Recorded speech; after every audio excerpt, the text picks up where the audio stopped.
நம்ம இன்றைக்கி என்ன சமையல் பார்க்க போகிறோம்னு பார்த்தீங்கன்னாக்கா ஃப்ரைடு கிங்ஃபிஷ் மசாலா பார்க்க போகிறோம். இதுக்கு பார்த்தீங்கன்னாக்கா கிங்ஃபிஷ் வஞ்சர மீனை நல்லா மசாலா போட்டு வச்சுருக்கேன். ப்ரீவியஸான வீடியோவில் கிங்ஃபிஷ் ஃப்ரை எப்படி பண்ணுறது, வஞ்சர மீன் ஃப்ரை எப்படி பண்ணுறதுன்னு போட்டிருந்தேன். அதேமாதிரி மசாலாலாம் போட்டு வச்சுருக்கேன். இப்போ இதை நான் வறுத்து எடுத்துக்க போகிறேன். அதுக்கப்புறம் 3 வெங்காயம் எடுத்திருக்கேன், 2 தக்காளி எடுத்திருக்கேன், இஞ்சி பூண்டு பேஸ்ட் எடுத்திருக்கேன். இப்போ எப்படி பண்ணுறதுன்னு நான் உங்களுக்கு சொல்கிறேன். தவாவை நல்லா காய வச்சுக்கிட்டு ஆயில் போட்டு இப்போ மசாலா போட்ட மீனை எடுத்து ஃப்ரை பண்ணிக்கிட்டு இருக்கேன். ஃபிஷ் ஒரு சைடு வெந்துருச்சு. இப்போ அடுத்த சைடு பெரட்டி போட்டிருக்கேன். ஃபஸ்ட்டு போட்ட 5 மீன் வறுத்து எடுத்தாச்சு. 4 மீன் போட்டு அதே மாதிரி வறுத்து எடுத்துக்கிறேன். சைடும் திருப்பி போட்டாச்சு. இப்போ இதையும் வச்சு எடுத்துப்போம். மீன் எல்லாத்தையுமே நம்ம ஃப்ரை பண்ணி எடுத்துட்டோம். பொடி பொடியாக கட் பண்ணி வச்சுருக்கேன். தக்காளியும் பொடி பொடியாக கட் பண்ணி வச்சுருக்கேன். இஞ்சி பூண்டு பேஸ்ட்டும் ரெடியாக இருக்குது. அடுத்து என்ன பண்ணுறதுன்னு பார்ப்போம்.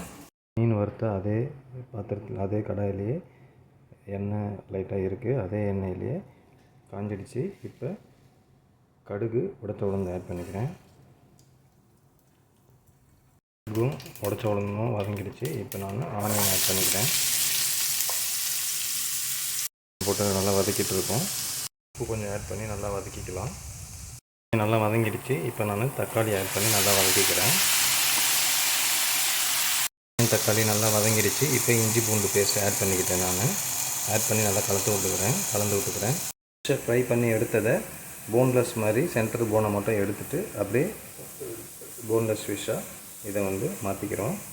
வெங்காயம், தக்காளி, இஞ்சி பூண்டு பேஸ்ட் எல்லாம் நல்லா வதங்கிடுச்சு. இப்போ மஞ்சத்தூளும் குழம்பு மிளகாத்தூளையும் ஆட் பண்ணி நல்லா கலந்து விட்டுக்கிறேன். மசாலா போட்டு நல்லா கலந்து விட்டாச்சு. இப்போ நம்ம ஓரளவு தண்ணியை ஆட் பண்ணிக்கலாம். தேவையான அளவு தண்ணி ஊற்றி நல்லா கலந்து விட்டுட்டேன். இப்போ நல்லா இது கொதி லைட்டாக சுண்டின உடனே நம்ம அந்த போன்லெஸ் ஃபிஷ்ஷை இதில் போட்டுடலாம்.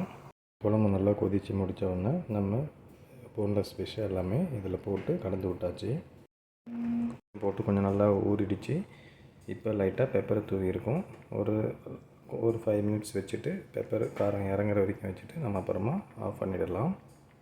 இப்போ பாருங்கள் வியூவர்ஸ், இப்போ எல்லாமே நல்லா மீனும் வறுத்து எடுத்துட்டோம். இப்போ குழம்புலையும் போட்டு நல்லா ஊறிடுச்சு. ஓகேங்களா? இதே மாதிரியே நீங்களும் கிங்ஃபிஷ் மசாலா பண்ணி பார்த்துட்டு எப்படி இருந்துச்சு அப்படின்ட்டு கமெண்ட் பண்ணுங்கள். இந்த வீடியோ உங்களுக்கு பிடிச்சிருந்தால் லைக் பண்ணுங்கள், ஷேர் பண்ணுங்கள். என்னோடய சேனலை சப்ஸ்கிரைப் பண்ணுங்கள். தேங்க்யூ ஃபார் வாட்சிங்.